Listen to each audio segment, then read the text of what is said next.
In Marvel Comics' most recent publishing initiative for the X-Men, known as Fall of X, the anti-mutant group known as Orchis ended up detaching the X-Men from their home known as Krakoa. Now the X-Men have successfully brought down Orchis, but the Dominion known as Enigma is still looming large over the publisher.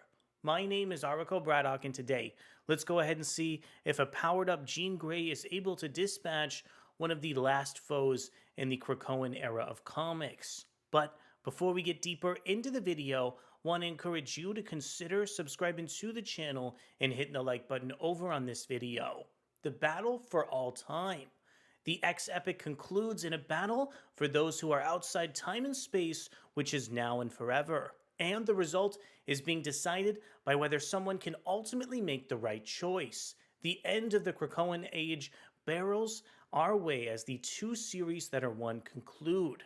Rise of the Powers of 10 Issue 5 is written by Kieron Gillen, featuring artwork from Luciano Vecchio. We have colors from David Curiel, letters from VC's Clayton, Cowles, and design from Tom Muller and Jay Bowen. In addition here, the gorgeous cover for the issue showcasing our newly resurrected Jean Grey is illustrated over from RB Silva and David Curiel. Want to give special attention to some of the colors featured on the issue from Curiel, really showcasing just how powerful Jean Grey is as the Phoenix. Also, want to give a quick shout out over to Adventures in Poor Taste and explore some of the artwork for the issue illustrated by Luciano Vecchio. While it is really dismaying to lose one of the main series artists over with RB Silva, especially as the founder for the Krakoan Age of X-Men comics, I really think Luciano Vecchio is a great assist, coming in from some wonderful artwork featured on the Resurrection and Magneto storyline. I was really happy to see Vecchio really illustrate Jean Grey with a lot of the grit that we saw the character of Storm rendered with in some of the pages of that series. Also, I really found the opening couple pages of Rise of the Powers of 10 to be incredibly climactic. So many earlier issues of X-Men have been setting up the resurrection of Jean Grey, and really seeing Jean Grey as well as the Phoenix come into power here was a welcome and just decided moment of victory, especially for the X-Men characters that have been down on their luck throughout the Fall of X storyline here. I also found that artist Luciano Vecchio did a great job illustrating some of Jean Grey's hair to make her look like an imposing figure on the comic book page as well. Even though Rise of the Powers of 10 is really devoted to ending off the Krakoan era for the X-Men, I was really happy to see a surprise cameo and just so much plot information for the character of Rasputin 4. Rasputin 4 gets to triumphantly call out the fact that Krakoa was able to march on the characters of Orchis, and in the background of the issue there's a great element of characterization connecting her to the characters of Sinister and Destiny in the issue.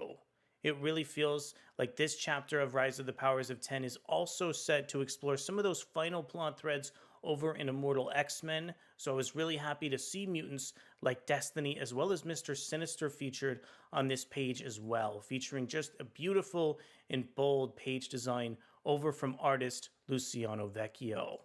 Also in Rise of the Powers of 10, I really found that this series as a whole did a wonderful job touching on some of the earliest elements of the Krakoan Age of comics for the X-Men.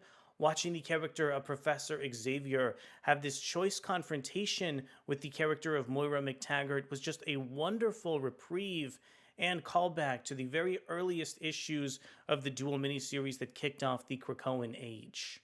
I was also so happy to see Kieron Gillen really utilize so much of the Fall of X era initiative for Professor Xavier as he really tries to straighten out some of his morality and progress forward alongside the character of Moira.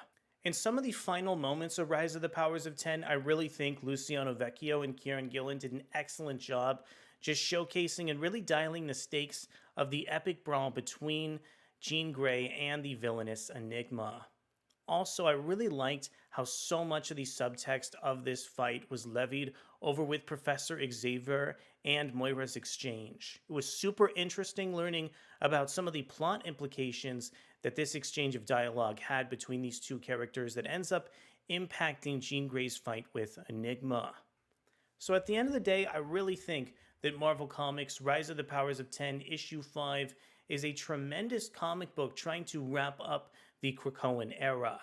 It really feels to me like this comic book was able to implement so many X-Men plot threads from the Krakoan era with a really big emphasis on one of my personal favorites throughout this era of X-Men, being Immortal X-Men as well.